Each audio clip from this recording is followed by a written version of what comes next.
Jadi mengejar ini ya. 2 SKS itu kalau dari ketentuan sesuai dengan peraturan sejak dulu SKS mungkin saya ini ya barangkali mudah-mudahan kadang-kadang share screen bermasalah. Mudah-mudahan ini tidak.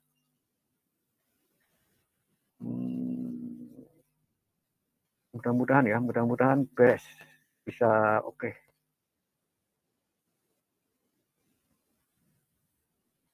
Ya.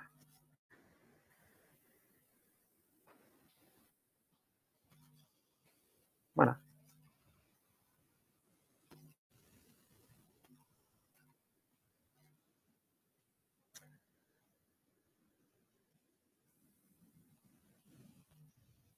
Sudah tampak belum? Belum, Pak. Nah, ini soalnya begini. Padahal udah di sini udah ini sudah ya saya stop gitu ya.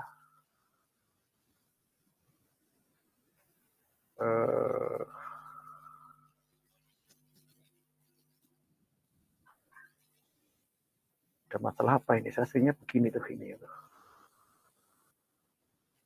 Nah, baru bergabung, Pak. Apa? Muncul, Pak. Sudah. Muncul? Ya. Oke. Muncul? Sudah, Pak. Sudah ya? Ya, sudah. Padahal tadi malah saya stop share. Gimana kalau malah jadi ini? Sistem malah jadi muncul itu gimana nih? Jadi, ya sudahlah. Begini, jadi yang namanya kuliah, saya yakin Anda juga sudah tahu pada saat ini ya, bahwa satu SKS itu sebetulnya kalau dari sisi aturan dari Dikti, Kementerian Menteri Pendidikan Kebudayaan ya, di Dikti, itu tentunya Anda sudah tahu bahwa terpecah jadi 50 menit itu adalah tatap muka, dalam arti ya seperti kita ini, meskipun ini adalah bukan tatap muka secara real tetapi virtual, kemudian 60 menit itu adalah kegiatan terstruktur, kemudian 60 menit ada kegiatan mandiri. Nah, yang namanya terstruktur itu adalah kegiatan yang diberikan dosen atas dasar arahan dan juga petunjuk sekaligus pengawasan itu adalah 60 menit. Ini adalah contohnya berupa tugas. Jadi tugas itu ada berada di sini. Itu adalah kegiatan terstruktur. Mandiri itu ada kegiatan yang tidak ditugaskan, tetapi mahasiswa harap sendiri, ya namanya mandiri, jadi ya silakan Anda cari-cari di internet, cari di perpustakaan, cari di mana terserah.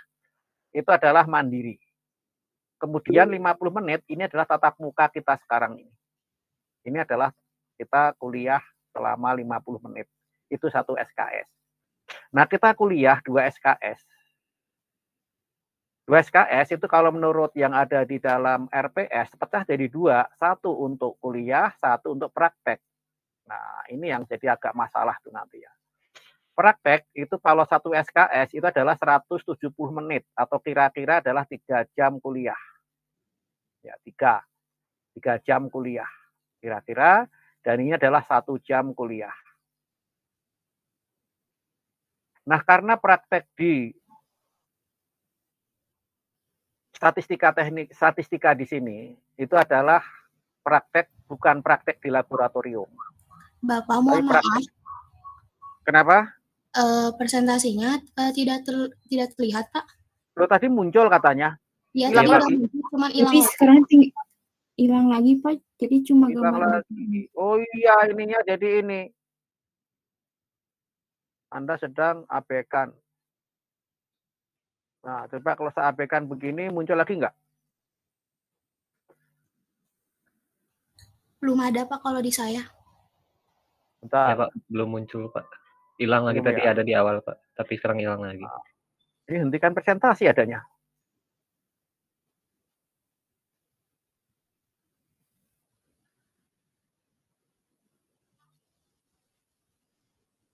Always made equal to navigation.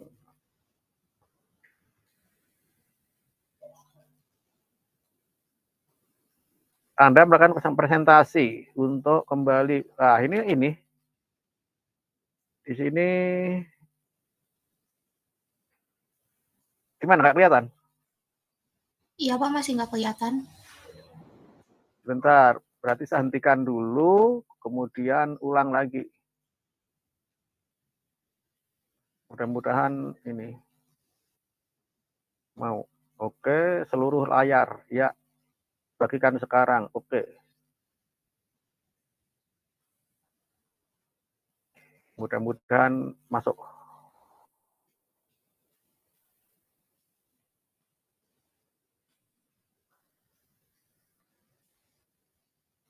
Masih select lagi. Sebentar, screen-nya mana? Bapak mohon maaf, kira-kira mau dibantu sama PJ gak Pak buat share screen-nya? Sebentar, kalau terpaksanya enggak bisa ya ini. Bentar, ini saya sudah ini. Ini sudah presentasi. You are sharing your internet screen. Belum Tadi Pak muncul stop tapi Pak. sharing terus. Kenapa? Masih belum muncul tapi Pak.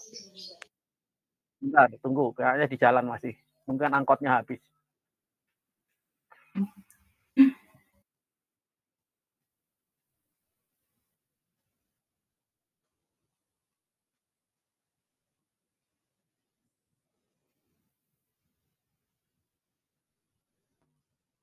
Ini sudah sharing padahal. Tadi saya stop malah jadi ini.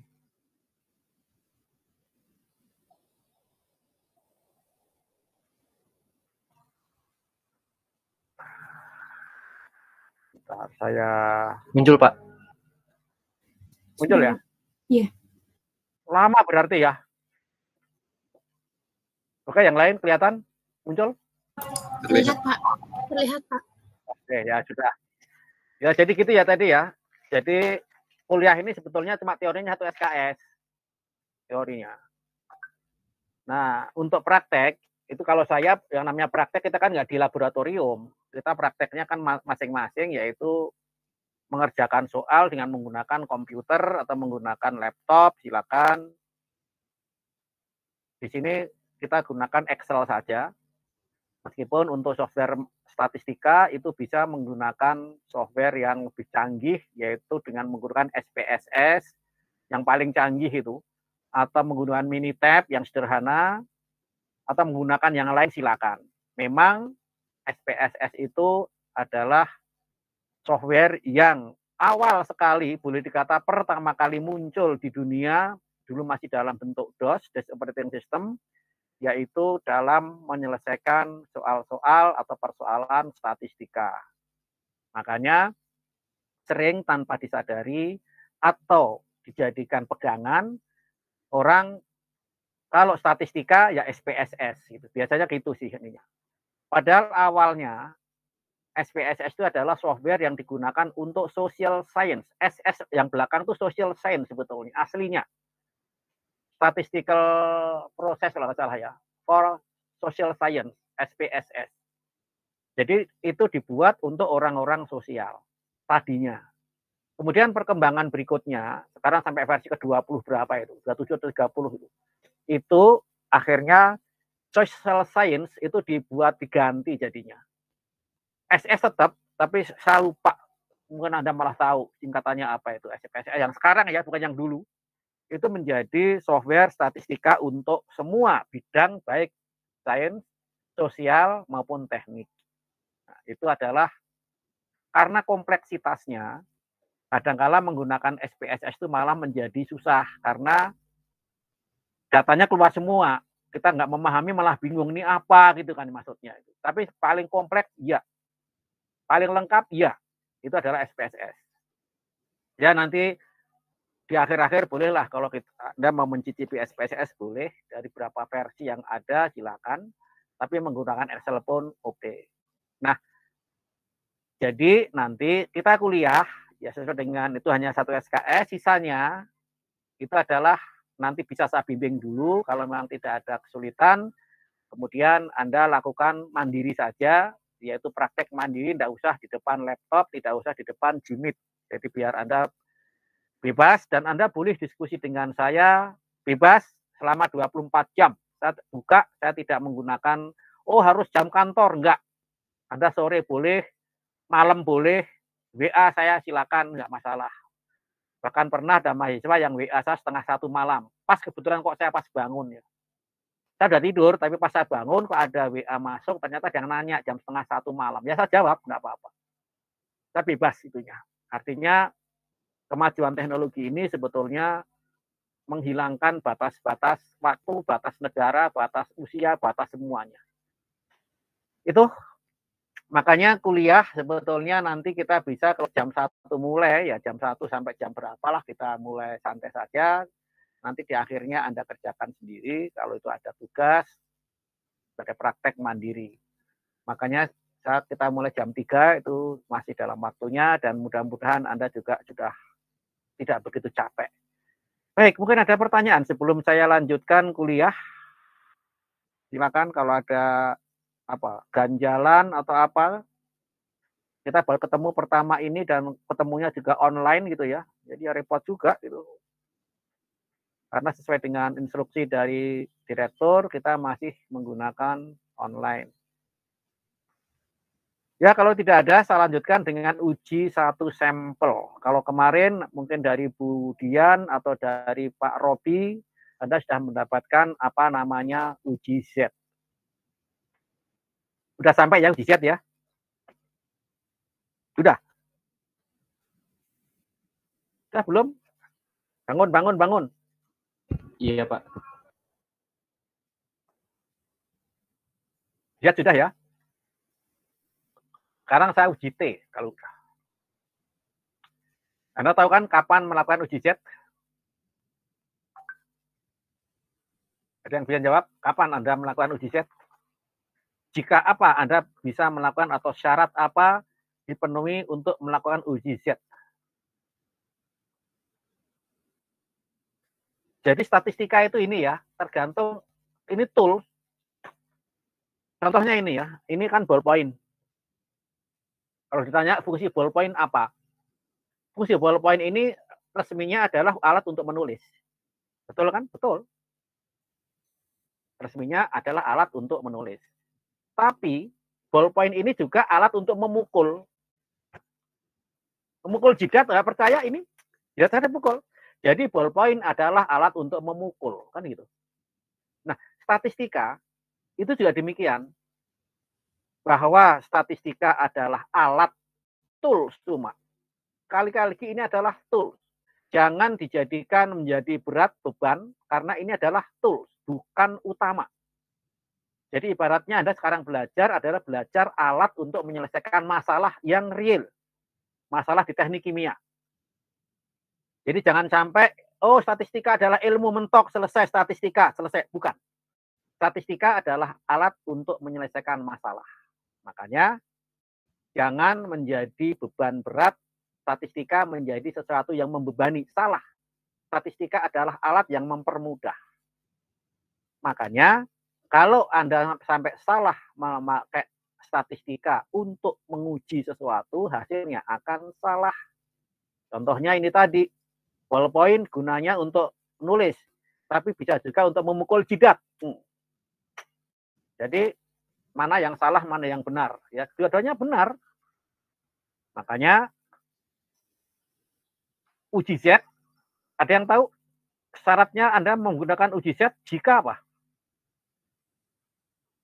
Ada yang tahu? Belum tahu, Pak. Belum tahu. Ada yang lain belum tahu? Sampelnya kurang dari 30 bukan, Pak? Kebalik. Justru Z itu minimal 30. Syukur lebih. Karena uji Z itu hanya berlaku untuk populasi. Tidak berlaku untuk sampel. Jadi Z itu untuk populasi. Nah, ya sekarang kita masuk yaitu uji satu sampel yang bisa populasi, bisa sampel. Tapi cenderung ke arah sampel. Baik. Pertama sekarang sasaran, biasalah. Pertama mendefinisikan hipotesis dan uji hipotesis. ini salah, jawaban pasti salah. Jadi hipotesis salah, kesininya pasti salah. Kemudian menjelaskan 5 langkah prosedur uji hipotesis. Jadi Anda nanti mengerjakan, saya harapkan melalui langkah 5 ini. 5 langkah ini. Membedakan antara uji hipotesis one-tailed atau satu sisi dan two-tailed atau 2 sisi. Atau 2 ekor. Kalau ekor kurang enak ya. 2 buntut nggak enak juga. 2 sisi sajalah.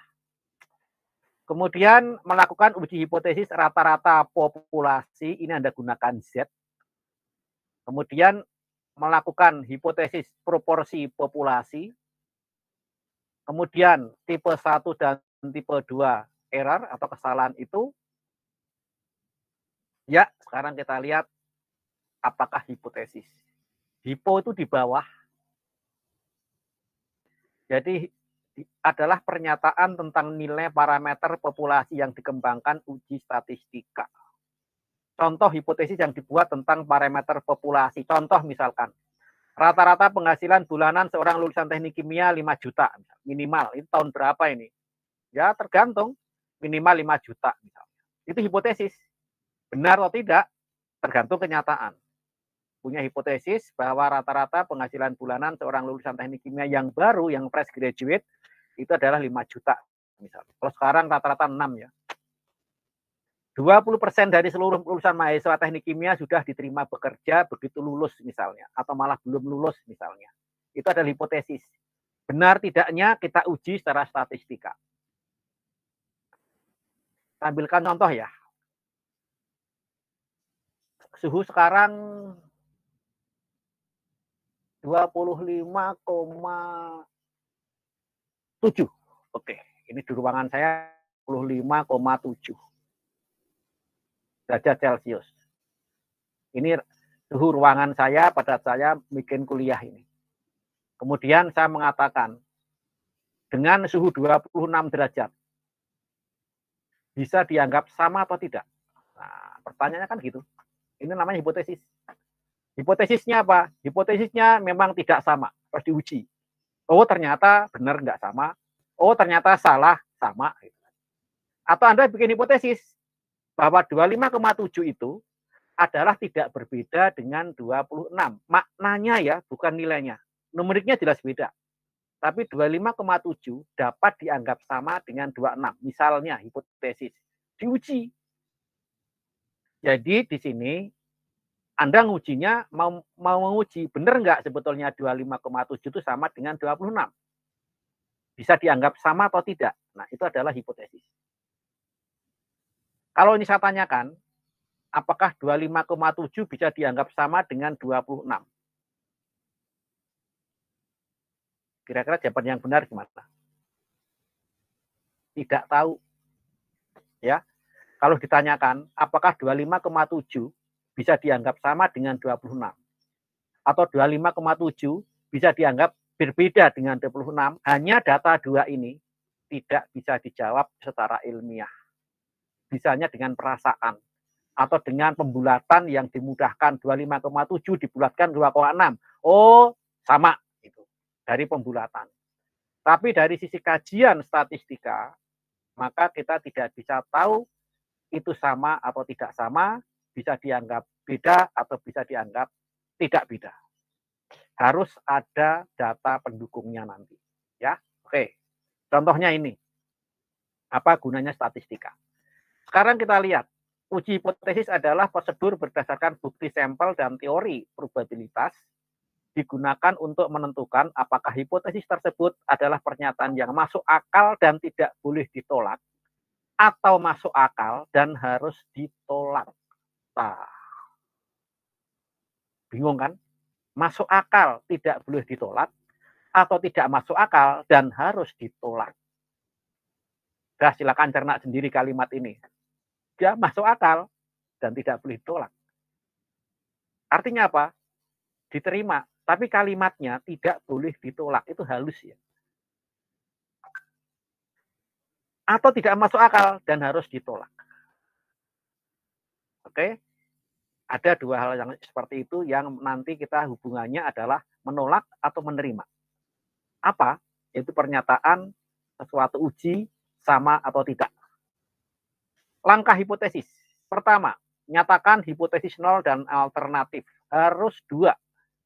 Hipotesis tidak boleh tunggal, yaitu hipotesis nol dan alternatif. Nol itu adalah praduga tak bersalah.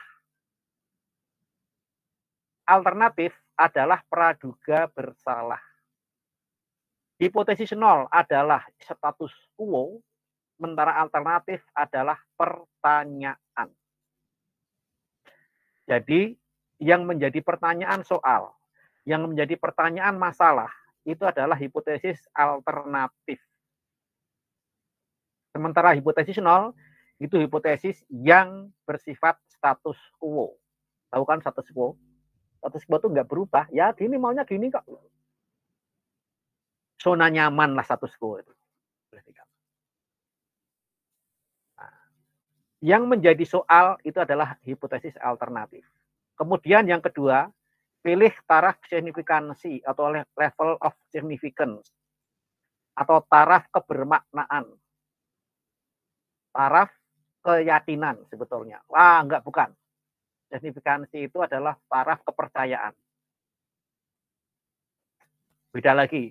Ya, signifikan lah pokoknya.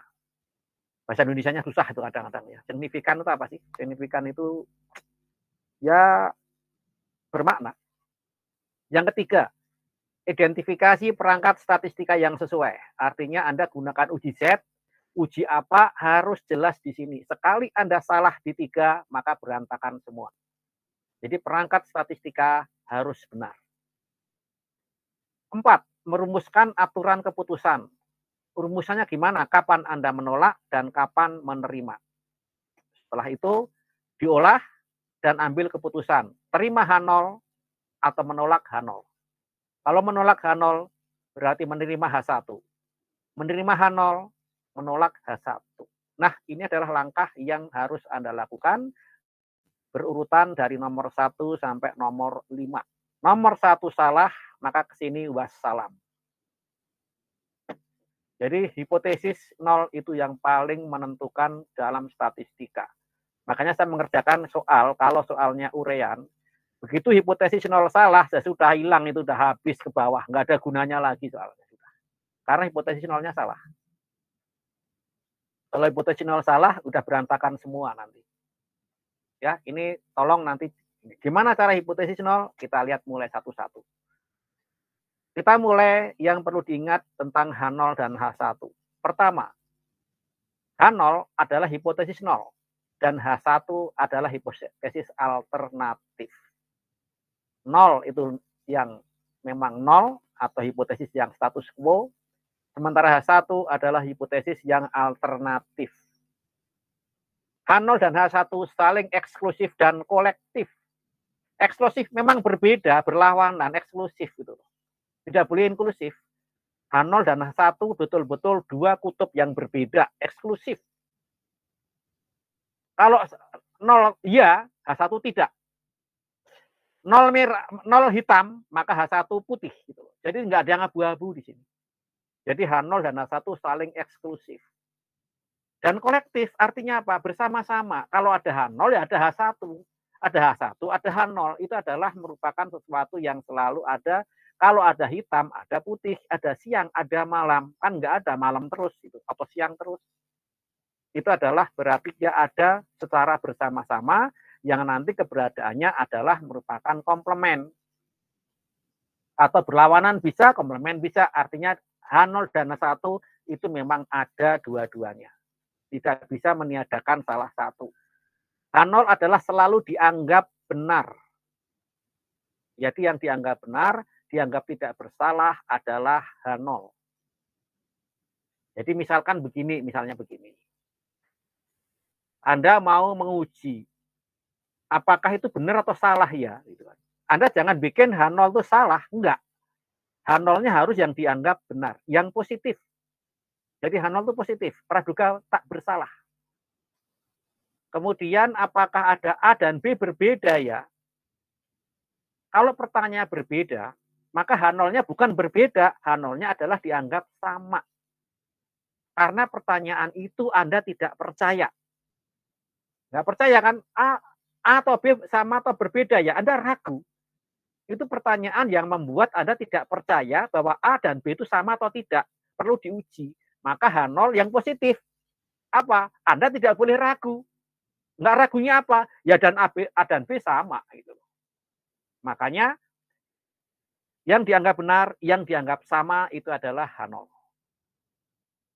H1 memiliki beban pembuktian. Kalau H0 tidak ada H1, Anda tidak usah menguji. Selesai, sudah. Wong H0 itu adalah dianggap benar. H0 itu adalah apa itu? Praduga tak bersalah, ya udah. Karena tidak ada H1. Di pengadilan, itu ada H0, ada H1 masalahnya. Makanya ada beban pembuktian. Siapa yang membuktikan? Hakim. Tapi hakim akan menempatkan terdakwa menjadi dianggap tidak bersalah lebih dahulu. Baru dibuktikan, karena jaksa menuntut, maka dibuktikan benar atau salah. Jadi ada H1 sebetulnya. Ya kalau H0-nya di sini memang nanti pembela pasti dianggap benar. Gitu kan ya. Hakimnya menempatkan H0 dulu, jangan H1. Dalam pengadilan nggak boleh terdakwa tiba-tiba dianggap salah, nggak boleh. Sampel harus acak. Nah, di sini ternyata sampel tidak semudah diucapkan.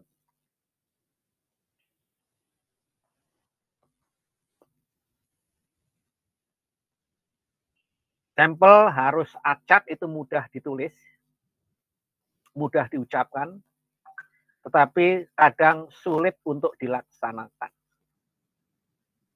Makanya, dalam uji statistika itu, yang sangat-sangat penting, dan itu yang pegang peranan betul atau salah, valid atau tidak, adalah sampling. Sekali samplingnya salah, mau pakai metode apapun juga pasti salah. Udah pasti salah, kalau udah samplingnya salah. Makanya, membuat sampel ternyata tidak sederhana. Contohnya apa? Contoh ya, yang paling gampang, contoh misalkan Anda mau bikin survei kepuasan pelanggan misalnya. Ada produk A yang akan diuji, kira-kira ini puas atau tidak. Nah, masalahnya, gimana cara ngambil sampel? Kalau ngambil sampelnya orang yang suka pada produk itu, pasti hasilnya bagus. Ambil sampel keliru, ternyata orang-orang yang ternyata tidak suka, ya jelek hasilnya. Nah, sekarang gimana cara bikin random supaya itu acak? Itu yang sulit masalahnya. Masalahnya apa? Benda itu tidak homogen. Manusia kan tidak homogen. Diambil 100 sampel. Nah, ngambil 100 sampel dari mana? Dari kelas 1B, 1A, 1C, atau 1 TKPB? Mungkin beda hasilnya. Nyampur, gimana nyampurnya? Mau diambil masing-masing dari 4 kelas itu misalkan 25 sampel, biar 100 misalnya. Ya siapa yang diambil? 10.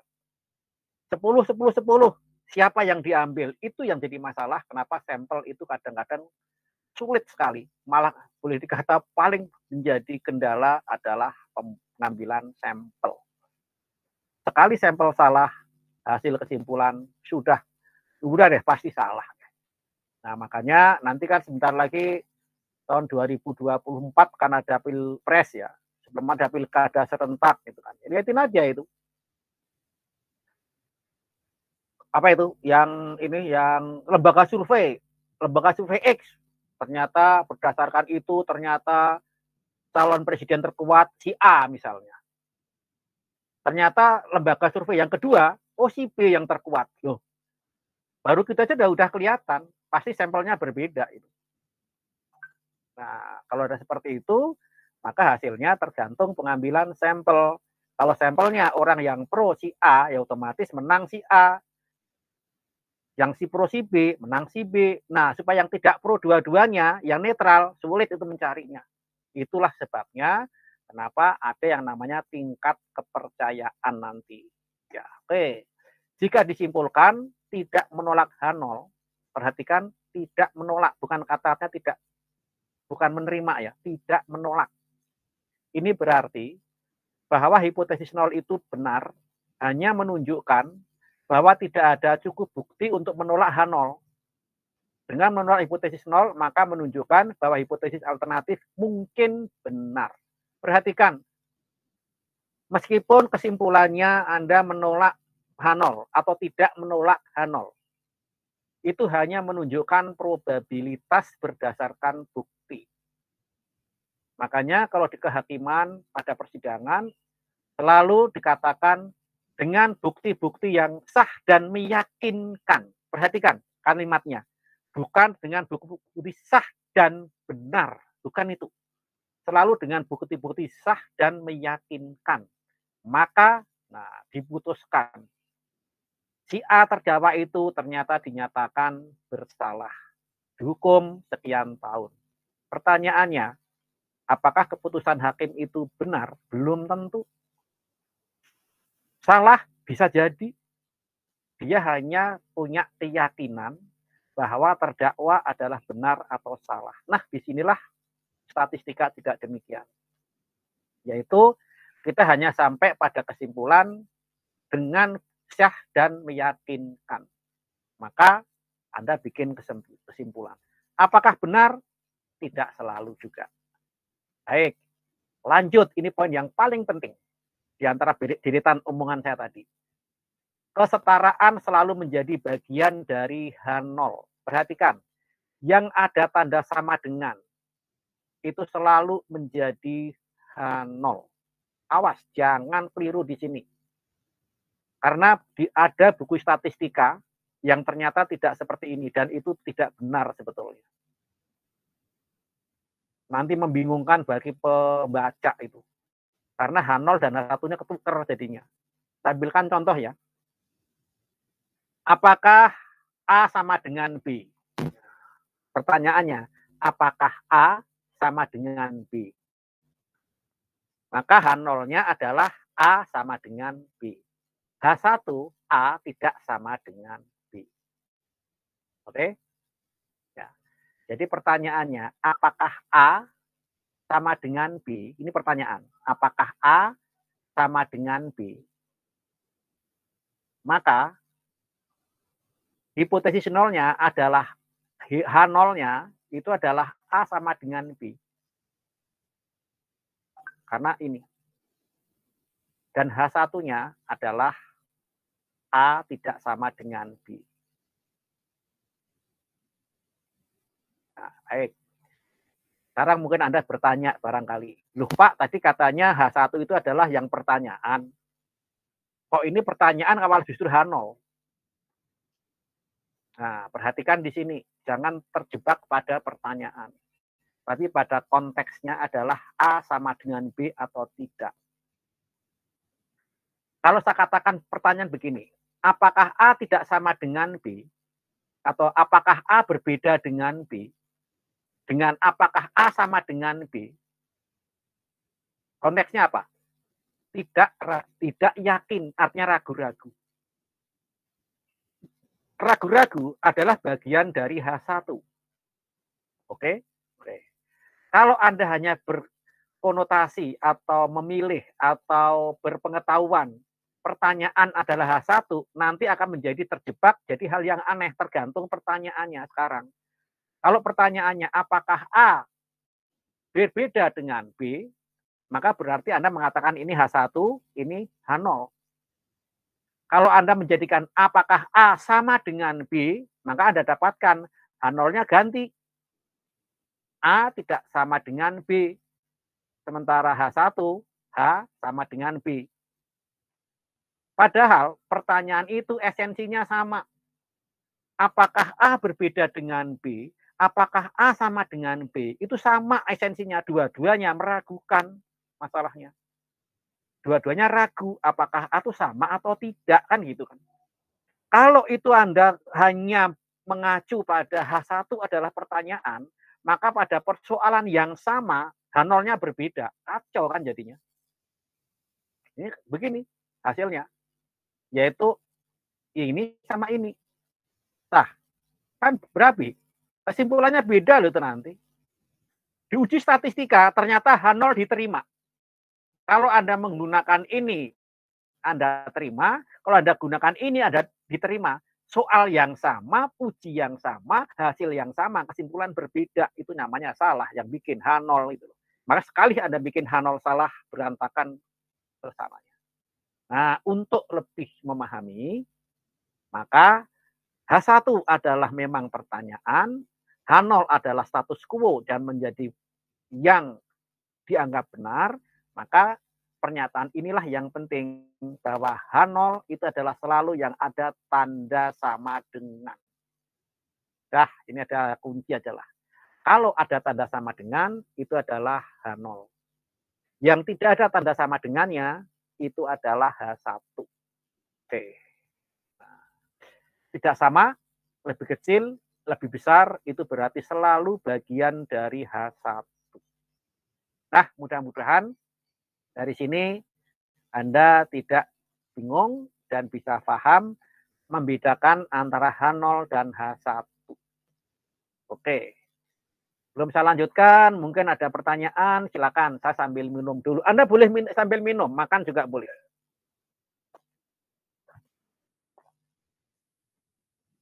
Karena minumnya enak ini. Enak. Ini apa sih ini? Apa? Ya, ini memang enak ini. Atau karena lapar aja jadi enak. Oke, ada pertanyaan? Nggak ada? Ya, kalau nggak ada saya lanjut. Oke. Cara membuat klaim sebagai hipotesis. Dalam prakteknya, status quo ditetapkan sebagai H0. Apa status quo? Cari di Google. Ya, status quo. Status yang zona nyaman. Status yang nggak mau berubah. Status yang boleh dikata ya begini saja gitu. Mandek, status quo. Jika klaim sombong itu diajukan sebagai H1, menerapkan aturan Missouri, tunjukkan saya. Ingat, H1 memiliki beban pembuktian. H0 tidak perlu. H0, kalau H0 saja itu Anda tidak usah buktiin. Itu nggak ada ujinya. Makanya tidak boleh ada H0 tanpa H1. Begitu muncul H0, H1 harus ada. Begitu muncul H1, H0 harus ada. Tidak ada H0, nggak ada H1. Selesai, biarin aja. Nggak dipikirin namanya itu. Jadi H1 memiliki beban pembuktian. Dalam pemecahan masalah, cari kata kunci dan ubah menjadi simbol. Beberapa kata kunci misalnya, diperbaiki, lebih baik dari, seefektif mungkin, berbeda dari, telah berubah dari, misalkan. Itu kalimat ya. Orang sosial biasanya kena seperti itu. Tapi hati-hati, klaim di sini. Arah pengujian yang melibatkan klaim yang menggunakan kata membaik, lebih baik daripada, dan sejenisnya akan bergantung pada variabel yang diukur. Hati-hati di sini. Menetapkan H1 dan H0-nya di sini yang sulit. Contoh ini, misal, jika variabel tersebut melibatkan waktu agar obat tertentu diberlakukan, kata-kata lebih baik atau membaik atau lebih efektif jika diterjemahkan menjadi lebih kecil dari atau lebih cepat dari. Saya ambilkan contoh kalau Anda belum jelas. Limbah. Limbah cair. Limbah yang ada di sungai. Dikatakan maka air sungai itu lebih baik daripada, ya, lebih baik daripada target yang dilakukan lingkungan hidup misalkan. Jadi ini ada sungai, ada mencemarnya, maka disebut dia lebih baik jika kadar yang namanya kadar pengotor itu lebih kecil dari, kan gitu kan? Lebih kecil dari standar dari Kementerian Lingkungan Hidup. Ketentuan dalam lingkungan hidup. Itu adalah jika lebih baik. Limbah sungai ini akan lebih baik, dikatakan lebih baik, lebih efektif, lebih berdaya guna jika kadar limbahnya lebih kecil dari. Nah, berarti nanti H0-nya itu hati-hati.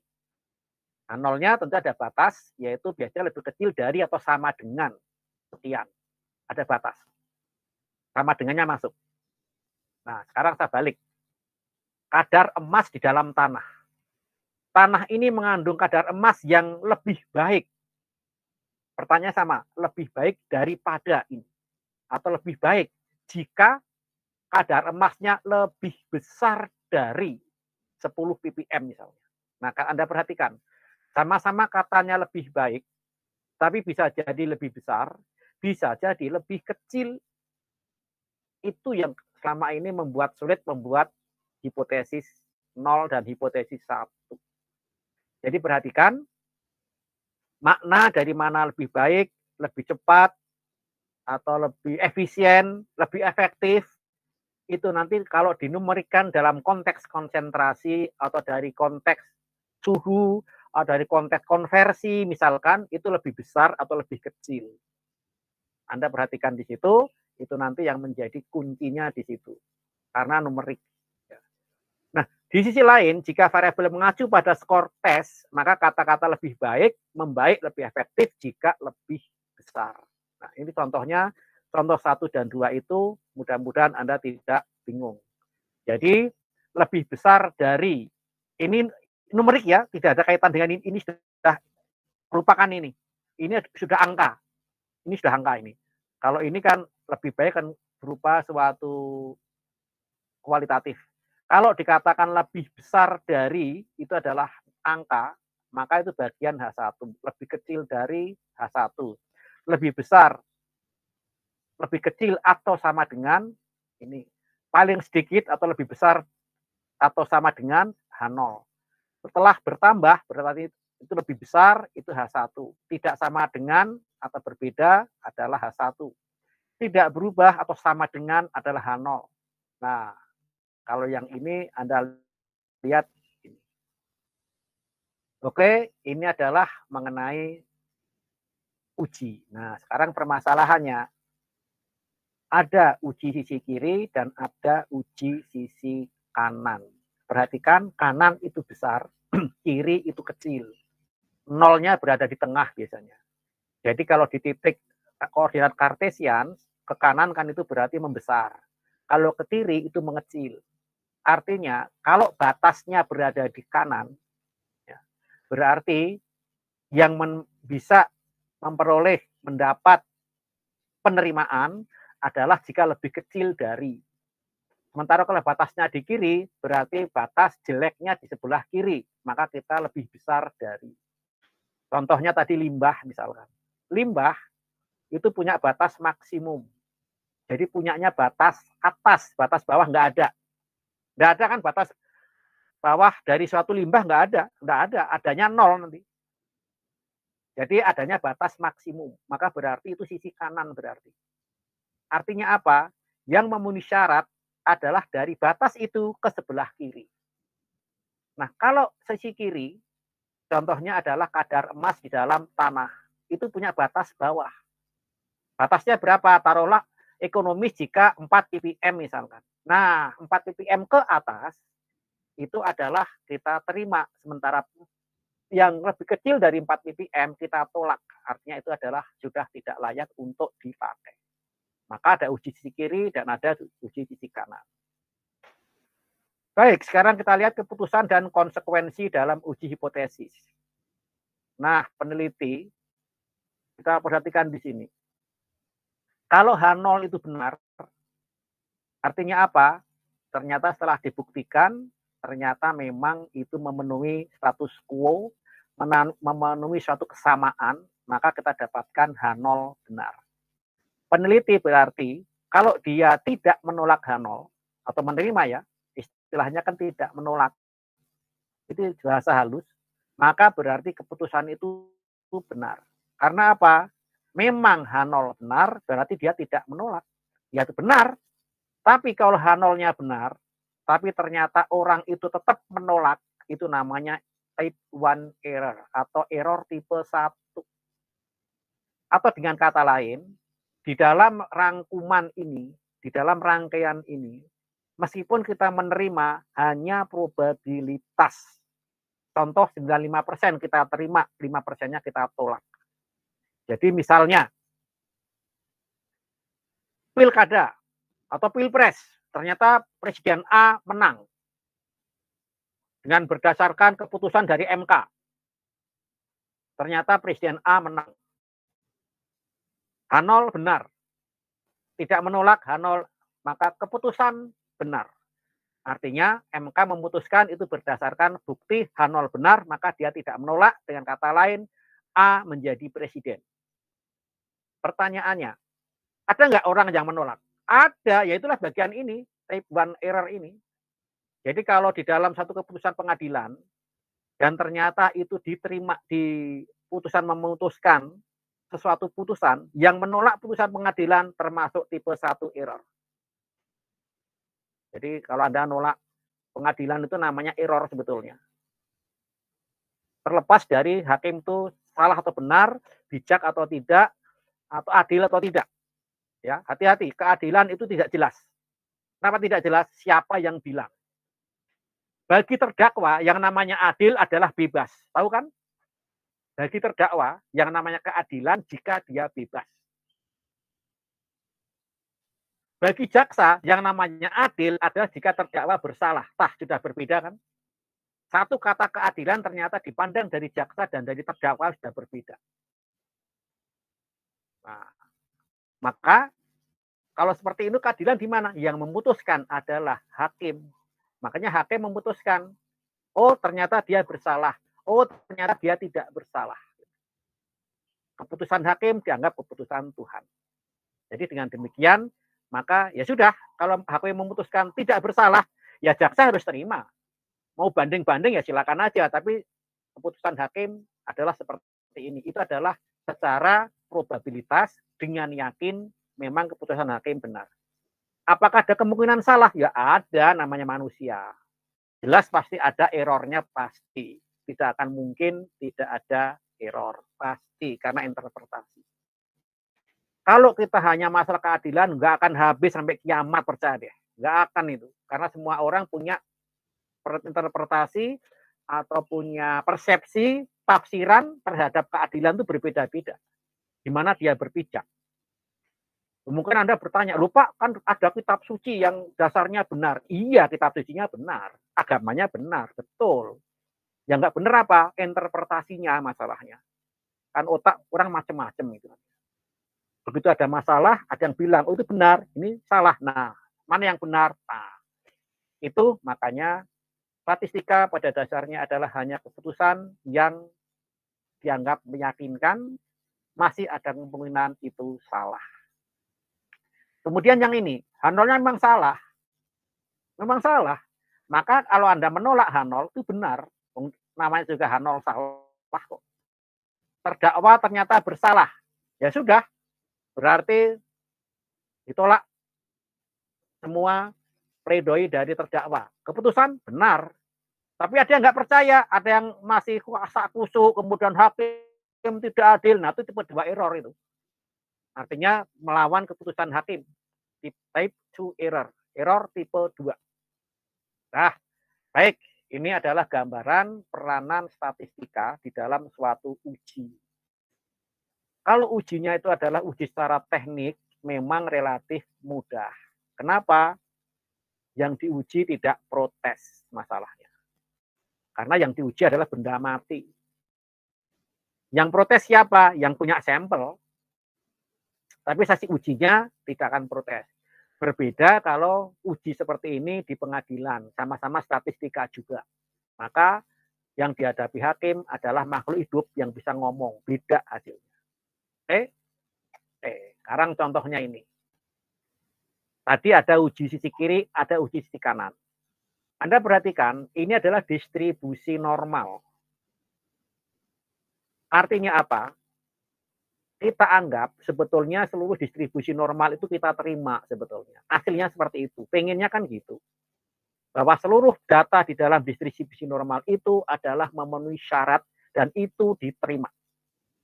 Nah, tetapi itu kan nggak mungkin di dalam dunia. Makanya ada embel-embel tingkat kepercayaan. Nah, sekarang kita lihat.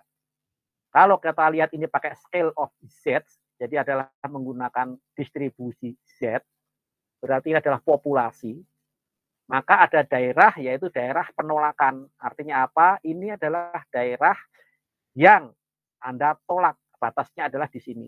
Dari sini ke sana ditolak semua. Yang diterima adalah di sini. Contohnya apa? Nguji misalkan batas konsentrasi limbah. Maka dapat dikatakan ini adalah batas atasnya tidak boleh dilampaui. Jadi yang diterima sebagai air yang tidak tercemar adalah jika lebih kecil daripada batas maksimum. Yang ditolak adalah daerah sini. Contoh di Z. Nah, ini ternyata kita lihat yang ini adalah yang ujinya sisi kiri, ini ujinya sisi kanan. Yang ini adalah mencari yang lebih kecil daripada nanti, yang ini yang lebih besar daripada suatu nilai. Yang memenuhi syarat adalah yang lebih besar atau sama dengan suatu nilai, itu adalah uji sisi kiri. Sementara yang memenuhi syarat jika lebih kecil atau sama dengan, itu adalah merupakan sisi kanan. Kalau dua-duanya kita tolak, maka namanya uji dua sisi. Contohnya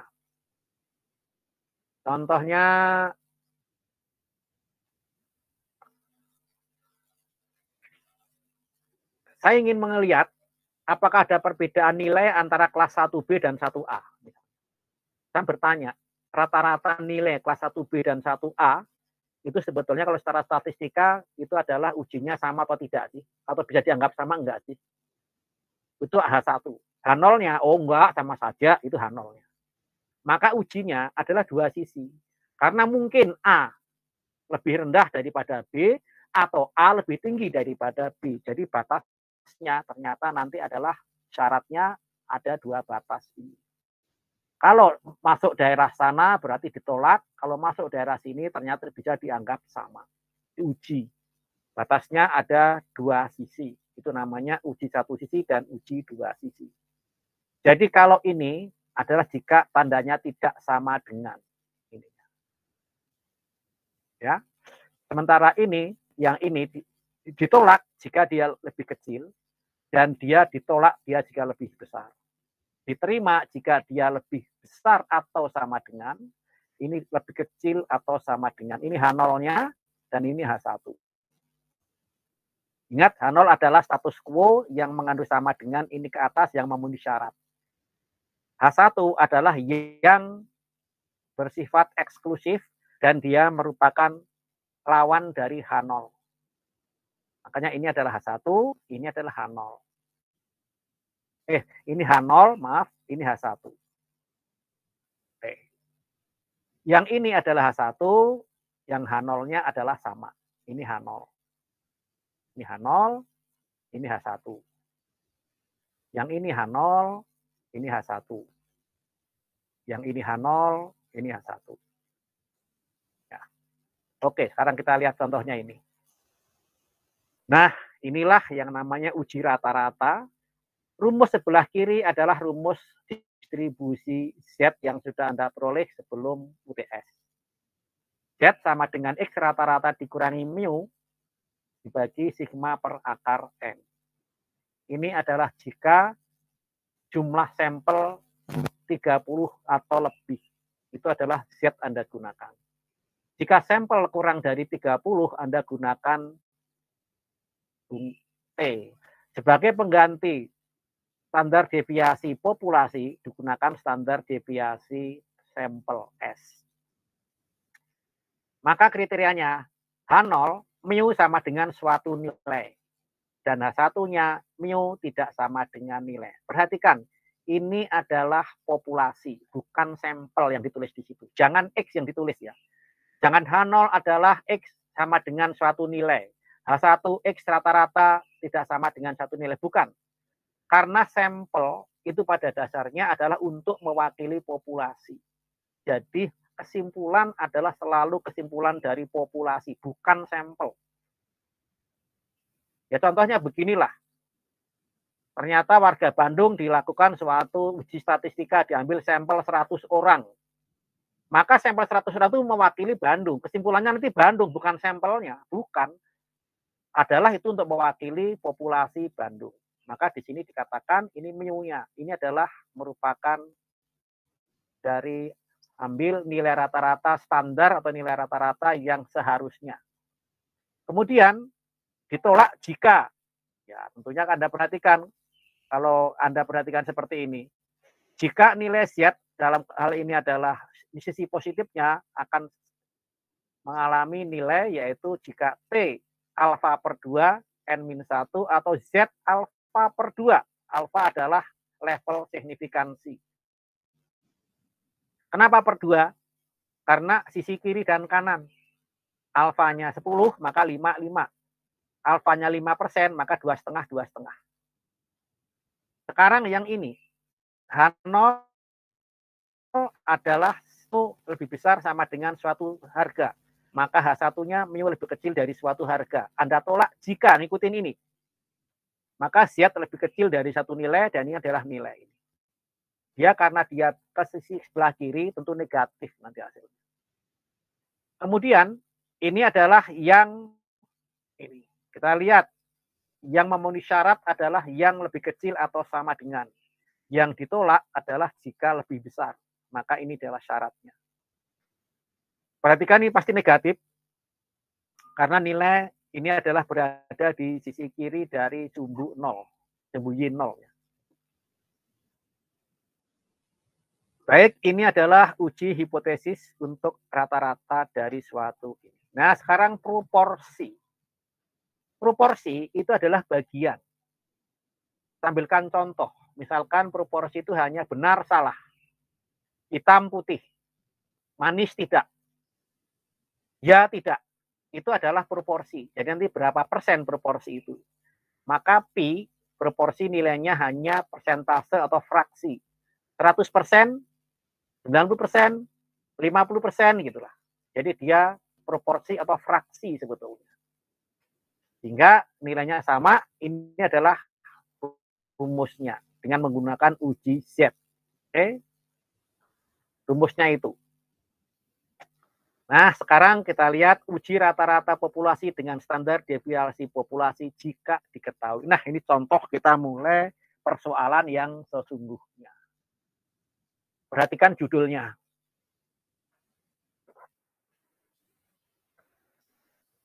Yaitu uji rata-rata populasi. Ini populasi berarti. Dengan standar deviasi populasi diketahui. Pada kalimat itu sebetulnya itu nanti kalau ternyata kalimat populasinya hilang, Anda sudah harus tahu bahwa jika deviasi suatu standar deviasi diketahui populasi ya, bukan sampel, standar deviasi populasi diketahui, maka Anda sudah bayangkan itu nanti menggunakan percobaan ujinya adalah Z. Anda perhatikan di sini. Jumlah suatu produk rata-rata 200 buah per minggu dengan standar deviasi 16. Sudah tahu ya. Pada saat ini karena ekspansi pasar, metode produksi telah dipakai dan karyawan baru direkrut. Presiden Direktur ingin mengetahui apakah ada perubahan dalam produksi. Uji dilakukan selama 50 minggu dengan rata-rata sampel 203,5 dan memakai taraf signifikansi 0,01. Atau dengan tingkat kepercayaan 99%. Anda perhatikan kalimatnya ini. Bahwa Presdir ingin mengetahui apakah ada perubahan dalam produksi. Anda harus mikir kira-kira H0-nya apa dan H1-nya apa. Ingat, pengennya tentunya dengan metode yang baru dan karyawan baru, maka produksinya harusnya lebih besar dari 200. Itu berarti ada perubahan berarti. Perubahan di sini menunjukkan bahwa jika produksinya lebih dari 200, maka itu dapat dikatakan ternyata berhasil, memang itu metode baru dan karyawan baru ternyata signifikan pengaruhnya. Apa benar dengan data ini? Kita lihat, perhatikan kalimat ini. Pertama, nyatakan hipotesis nol dan hipotesis alternatif. Ini kendala pertama untuk Anda mengerjakan soal. Apa itu? Perhatikan, H0 mu sama dengan 200. Kemudian H1 mu tidak sama dengan 200. Perhatikan kalimat di sini. Kata kunci telah berubah dan berbeda dari. Kalau yang namanya perubahan, itu bisa lebih besar, bisa lebih kecil. Namanya juga perubahan. Bukan lebih baik loh ya, perubahan, hati-hati. Ini adalah perubahan. Dengan karyawan baru dan alat baru ada perubahan tidak. Kalau ternyata dia berubah, ya berarti dia lebih besar 200 atau malah justru kurang dari 200. Ternyata alatnya jelek, karyawannya ternyata buruk, itu masalah. Karyawan baru itu bisa lebih baik, bisa lebih buruk masalahnya. Atau sama. Alat juga demikian, bisa lebih baik atau lebih buruk atau sama. Artinya pernyataan H0 mu sama dengan 200 dan H1 mu tidak sama dengan 200. Perhatikan di sini salah, Anda bikin H0 mu lebih kecil sama dengan 200 dan H1 lebih besar dari 200, berantakan semua samanya. Ya, oke. Sekarang langkah, pilih taraf signifikansi. Kalau di dalam soal sudah diketahui, ya sudah Anda masukkan apa adanya. Kalau tidak diketahui berapa yang wajar, saya sarankan kalau tidak diketahui gunakan 0,05. Ya. Kalau tidak diketahui, yang paling umum digunakan 0,05 kecuali dinyatakan dalam soal.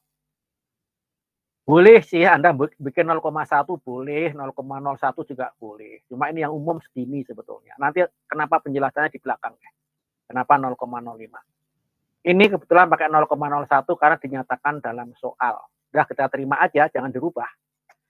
Lanjutan, pilih uji statistika. Anda perhatikan, ujinya salah, berantakan semua. Maka digunakan Z. Karena apa? Sigma diketahui. Jadi Anda gunakan Z, itu jika memang standar deviasi atau variansi diketahui, atau jumlah data lebih dari 30 ke atas. 30 masuk. Itu Anda gunakan Z. Apakah boleh dengan menggunakan T kalau menanti pada 30? Boleh sebetulnya. Tapi nanti hasilnya akan mendekati Z. Oke, sekarang kita lihat. Nah ini, merumuskan aturan atau keputusan. Tolak H0 jika Z lebih besar daripada Z alfa per 2. Karena sisi kiri dan sisi kanan. Anda perhatikan kita cari nilai dari titik ini adalah 0,005 dan ini 0,005, total 0,001. Jadi luas yang ada arsirnya itu adalah 0,005, sementara yang ini adalah 0,005, maka total adalah 0,01. Ditolak jika seperti ini. Nah, sekarang kita ingat, X rata-rata 203,5, mu tadi sebagai standar tadi 200 sebelumnya, sigma ada 16, jumlah data ada 50, maka kita dapatkan nilainya 1,55. Kita lihat Z pada 0,01 per 2, yaitu nilainya ternyata batasnya di minus 2,58 dan 2,58. Kita dapatkan harga mutlaknya lebih besar dari 2,58, tidak. Ternyata dia berada di dalam. Atau dengan kata lain, maka sebetulnya tidak ada perbedaan antara metode baru, karyawan baru dengan yang lama. Nah, jadi ternyata angka beda 3,5 tidak ada artinya. Hasil perhitungan Z sama dengan 1,55 tidak jatuh dalam daerah penolakan.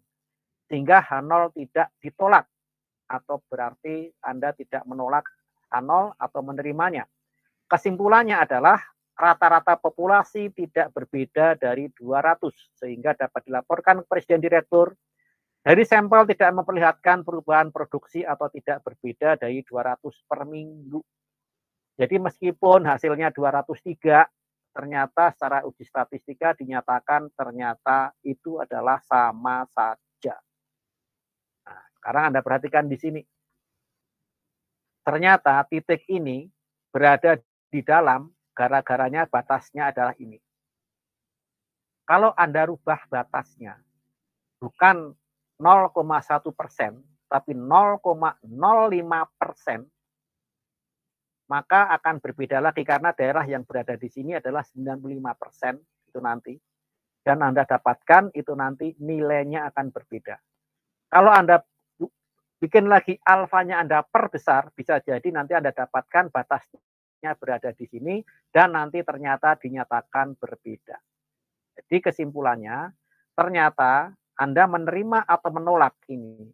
Perbedaan ini tergantung pada level of significance atau level signifikansi.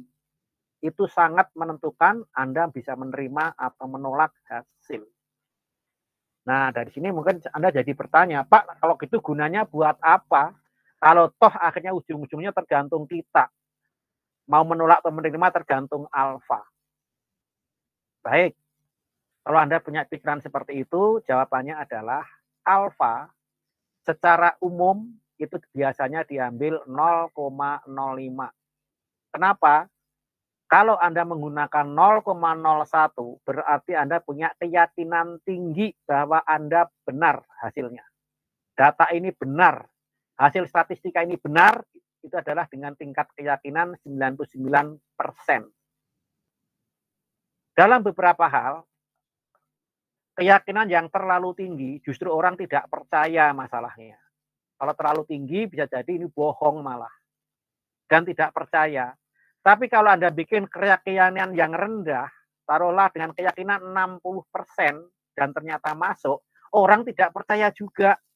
Karena apa? Anda sendiri nggak percaya, ngapain orang lain suruh percaya. Nah, atas dasar itulah, maka diambil suatu nilai diantaranya yang nilai moderat, itu adalah 95%. Itu yang paling umum. Atau alfa sama dengan 0,05. Itu yang paling umum. Dalam soal ini banyak 0,02, 0,01 ya, biarin aja yang cuma soal. Nah, ini yang paling umum. Coba Anda perhatikan nanti pas pilkada atau pas pilpres, lembaga survei, Anda perhatikan selalu menggunakan dengan tingkat kepercayaan 95%, dengan margin of error adalah sekian, maka gitu kan. Tidak pernah ada lembaga survei yang berani mengatakan dengan tingkat kepercayaan 99,9%. Orang nggak akan percaya itu. Diketawain malah. Atau dengan tingkat kepercayaan 80%, nggak percaya lagi juga. Nah, itulah sebabnya nilai 95% adalah nilai moderat yang paling sering digunakan. Apakah 98%, 99% tidak pernah dipakai? Dipakai juga, terutama adalah untuk bidang-bidang kedokteran dan farmasi. Karena masalahnya apa? Nyawa masalahnya. Jadi ujinya itu adalah uji yang dengan menggunakan tingkat kepercayaan harus tinggi. Obat ini yakin manjur, itu harus. Itu makanya tingkat kepercayaan adalah 99%. Itu ininya ya, penyebabnya kenapa pengambilan tingkat kepercayaan antara teknik dan farmasi sering berbeda. Kalau ada pertanyaan silakan diajukan, tidak masalah. Waktu masih ada, mungkin nanti saya tidak akan sampai jam ini. Ya. Kuliah kan sejam sebetulnya ya. Ya sudah, tidak apa-apa saya ini. Mungkin barangkali malah belum sampai pada tugas ya.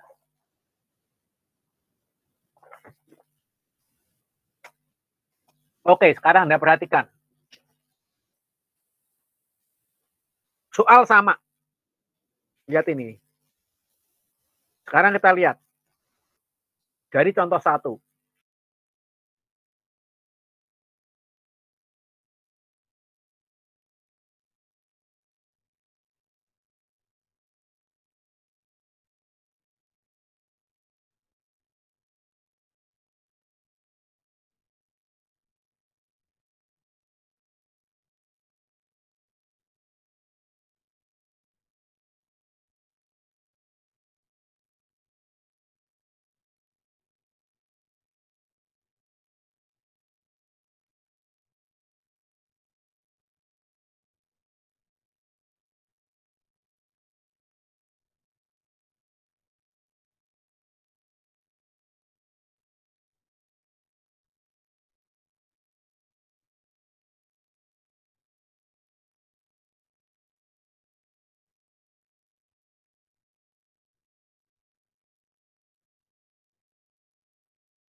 Oke, silakan ada pertanyaan. Kalau nggak ada, ya sudah.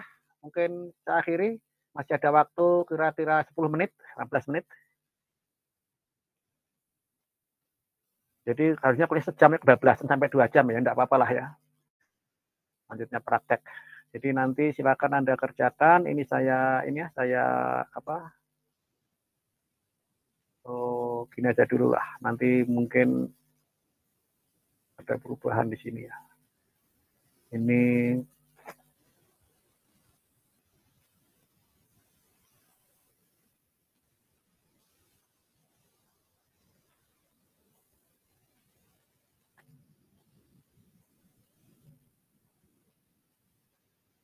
oke, saya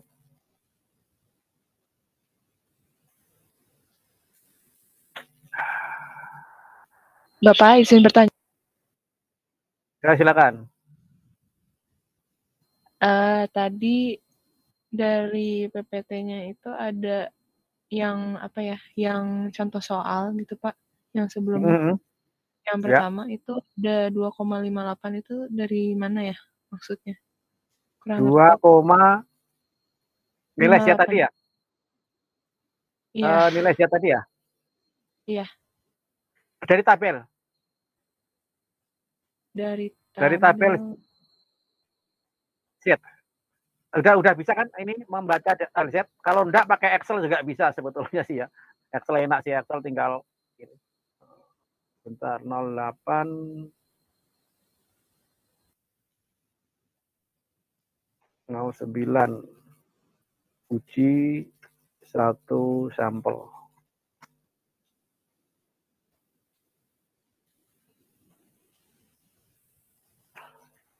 Oke, silakan ada kesulitan membaca tabel Z. Karena salah baca tabel buyar semua nanti. Contohnya mana tadi? Nilai 2,58 ya.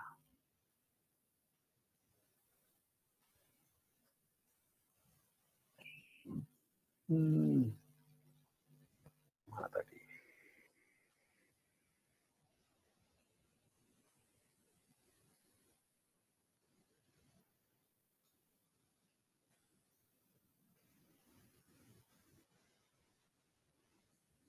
Yaitu pada mana tadi? Ini ya. Ini lebih besar. Yang mungkin yang sama dengan ya tadi ya. Ya, ini ya. Nah, ini ya. Ini ya. 2,58 ini ya. Presentasinya belum terlihat. Belum. Iya. Keluar sendiri apa? Bentar. Oh iya.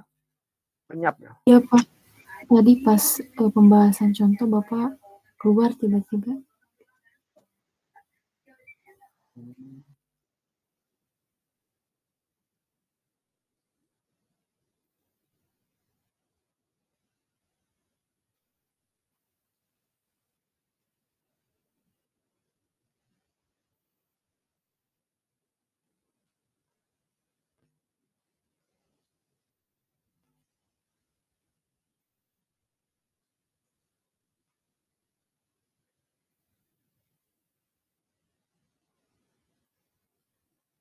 Kelihatan ini ya? Lagi di jalan mungkin. Kelihatan Pak.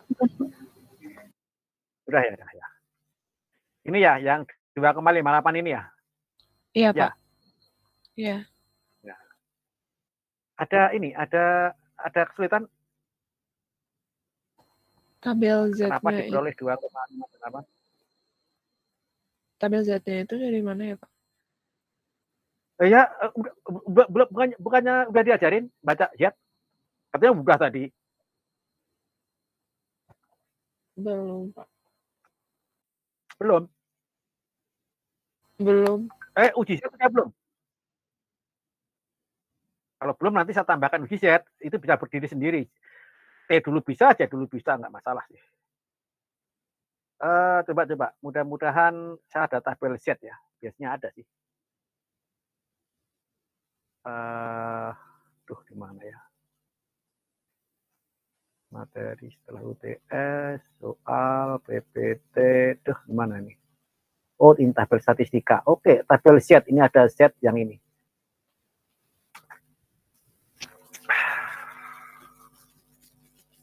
Bentar ya. Nah, ini kan masih share screen ya? Masih ya? Masih, Pak. Oke.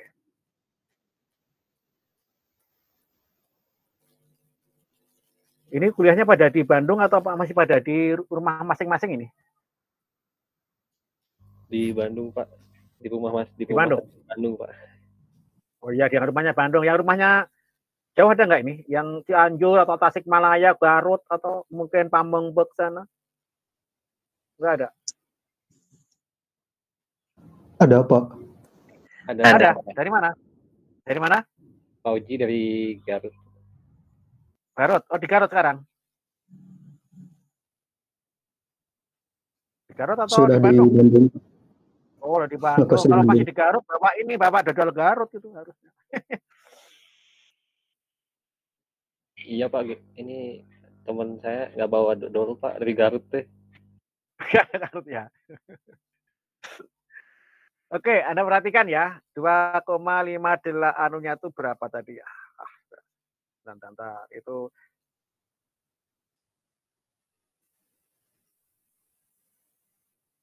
bentar ya. Nah, ini distribusi itu macam-macam. Yang Anda punya yang mana? Soalnya ada yang macam-macam sih. Kalau distribusi itu biasa mengambilnya adalah hanya separuh bagian. Jadi tidak semua dipakai. Ambilkan contoh misalkan ini ya, itu diambil yaitu nilai itu adalah hanya separuhnya. Separuh aja. Nah, gini.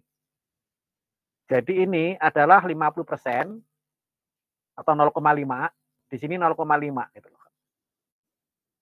Kan total 1, luas di bawah 1. Nah, ada tabel yang hanya sampai 0,5. Jadi hanya tabel sisi kanan. Yang kiri ya hitung sendirilah, gampangnya gitulah gitu. Nah, sekarang kita lihat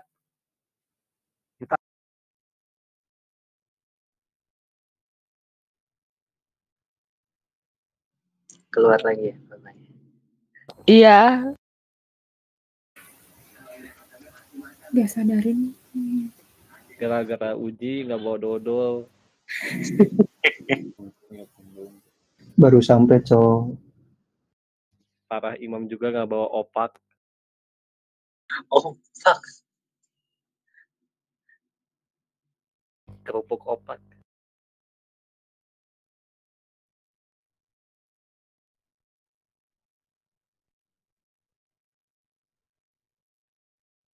Imam tahu opak gak? Tahu. Nah, enak banget, Mam. Kamu harus bawa dari Cirebon. Kok opak sih? Cirebon tuh apa sih ciri khasnya? Bukan. Ayo genjron, pal gentong. Ali Rebon termasuk Imam. Rebon mah kayaknya di mana-mana juga ada nggak sih? Sekarang di Sumedang mau tahu kamar Yukadi Dahar. Imam. Kenapa itu? Tahu kipak nggak? Enggak. Nggak tahu.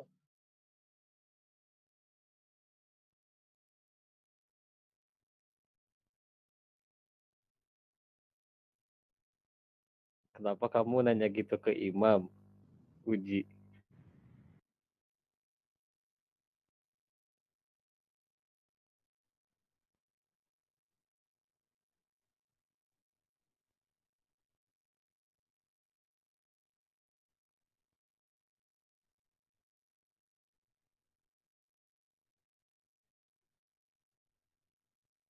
Ini bukan kipak, kamu bohong.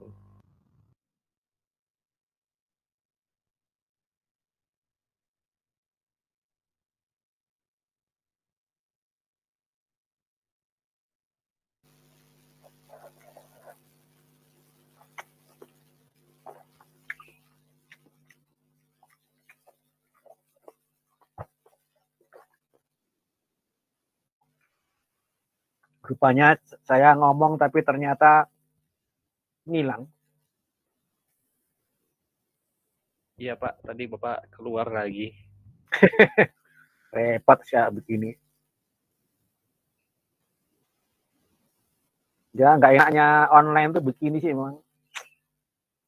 Jadi ya kadang-kadang terganggu oleh jaringan. Sudah ini muncul? Belum Pak. Share screen-nya? Di jalan mungkin ya? Nah sudah Pak. Sudah ya, Teh. Ya ini di WA ya ini. Memang keluar masuk.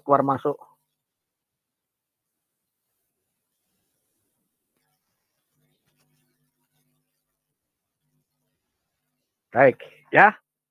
Jadi idealnya luas bidang permukaan di dalam ini itu adalah 1 luasnya. Separuhnya berarti 0,5. Garis ini asimptotik. Dia ketemu di sumbu itu adalah pada tak terhingga secara matematis. Tapi kalau nilai Z sini mencapai 3, sekian, ternyata luas itu hampir 0,5. Nah, sekarang berarti titik nolnya di sini semakin ke sana adalah semakin besar. Sekarang titik di sini adalah maunya luasnya 0,005. 0,005. Berarti luas yang berada yang diterima ini, daerah yang sebelah kanan ini 0,5 dikurangi 0,005. Jadi 0,495. Betul ya? Kalau di kalkulator betul kan tuh? 0,5 dikurangi 0,005 itu adalah 0,495. Luas ini adalah 0,495. Anda ingat-ingat. Sekarang kita lihat ke Z. Nah, di sini. Cari 0,495.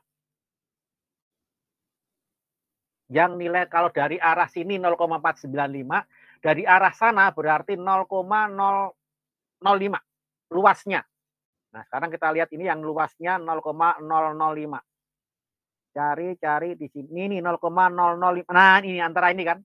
Antara 0,051 dan 0,0049. Ini terletak 0,0050. Adalah nilainya Z ternyata 2,5. Kita lihat tarik ke sana. Dapat yaitu 2,575. Ya, dibulatkan 258. Nih. Jadi sisi yang kiri tadi, yang kanan tadi, itu kan 0,005. Separuhnya 0,01. Dapat di sini 0,005. Ini. Antara 0,0051 dan 0,0049. Nilainya ini 2,5 Z. Ini. Di sininya antara 0,07 dan 0,0508. Jadi 0,075. Atau dengan kata lain, nilai dari Z adalah 2,575. Dibulatkan 2,58. Itu. Ini pakai Z. Anda sudah punya ini belum? Belum punya? Di internet banyak. Pakai ini juga boleh kalau ini. Oh, baik, Pak. Oke, ada lagi? Gampang kok ini ya. Tapi kalau salah baca juga rusak semua masalahnya. Statistika itu ya tinggal bacanya ini.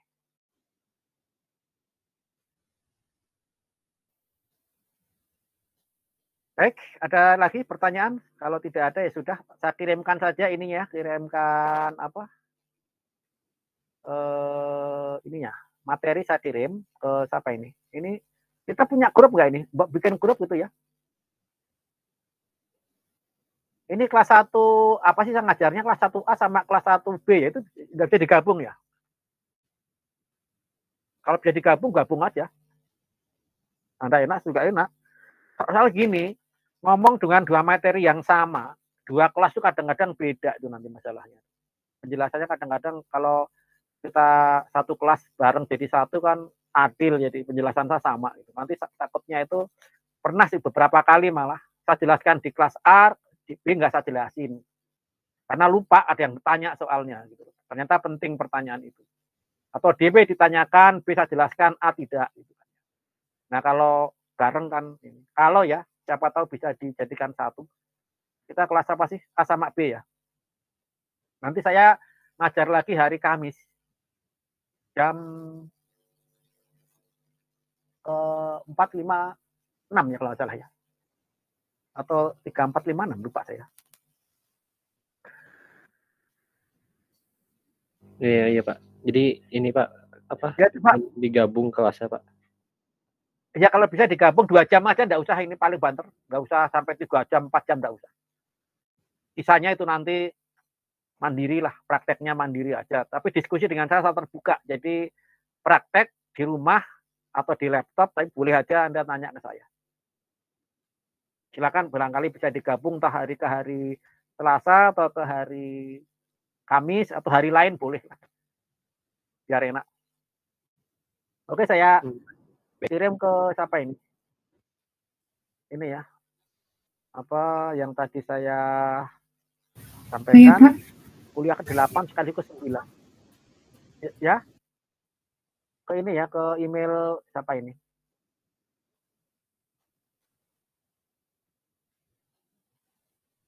Biasa ke email yang tadi PIC-nya atau sebagai penanggung jawab mata kuliah, saya tambahkan distribusi chat kalau Anda belum punya. Ya sebetulnya cari di internet juga banyak banget itu. Bahkan macam-macam modelnya, kadang-kadang membingungkan malah karena banyak macam-macamnya. Jadi sebenarnya silakan menggunakan model yang mana, ini contoh saja, jadi Anda boleh menggunakan apa yang Anda suka, tabel isi hati yang saya ini ya, pakai ini boleh.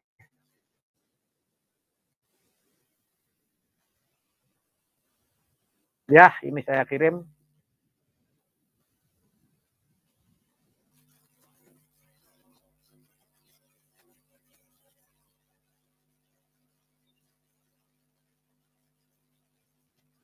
Oke. Ada pertanyaan? Ada lagi?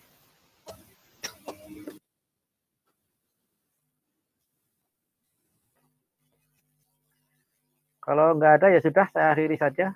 Artinya selamat belajar, ya jaga kondisi meskipun sekarang COVID-19 sudah kayaknya tenggelam, tapi ya tolong jangan ini terlalu lengah karena sekarang justru orang yang betul-betul COVID itu bisa sembarangan karena nggak ada tes lagi. Ya jadi malah keluyuran. Nularin ya mudah-mudahan nggak parah ya. Dalam arti ya pokoknya tetap jaga protokol kesehatan tetap digunakan.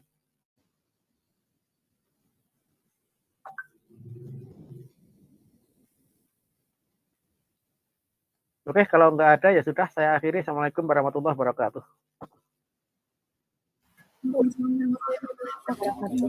Terima kasih banyak Pak. Waalaikumsalam warahmatullahi wabarakatuh. Terima kasih banyak Pak.